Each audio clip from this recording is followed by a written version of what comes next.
পেরুর আকাশে যখন সূর্য উদিত হয় তখন আন্দিজ পর্বতের বুকে গুঞ্জন তোলে এক রাজকীয় উৎসব ইন্দি রাইমি। সূর্য দেবতা ইন্দির প্রতি শ্রদ্ধা জানাতে হাজারো মানুষ জমায়েত হন প্রাচীন ইনকা সাম্রাজ্যের রাজধানী কুস্কোতে। ইন্দি রাইমি মানে সূর্য উৎসব। এটি প্রতি বছর জুনের 24 তারিখ অনুষ্ঠিত হয়, যা ছিল ইনকাদের অন্যতম বৃহৎ ধর্মীয় আচার।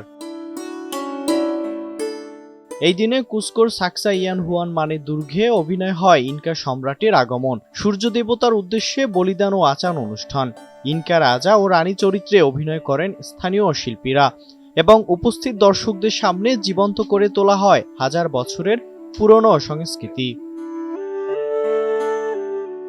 রাজা সূর্য দেবতার দিকে তাকিয়ে আশীর্বাদ চান ভবিষ্যতের ভালো ফসল, শান্তি আর ঐক্যের জন্য।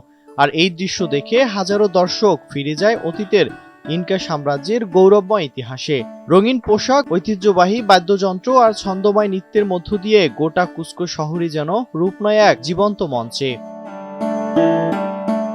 আজকের ইন্দি রাইমি শুধু একটি ধর্মীয় উৎসব নয়, এটি পেরুর সংস্কৃতি, ইতিহাস আর পরিচয়ের জন্য প্রকাশ। সূর্য অস্ত যায়, কিন্তু তার প্রতি ভালোবাসা থেকে যায় কুস্কোর প্রতিটি হৃদয়ে। ইন্দি রাইমি একটি উৎসব, একটি ইতিহাস, একটি জাতির আত্মপরিচয়।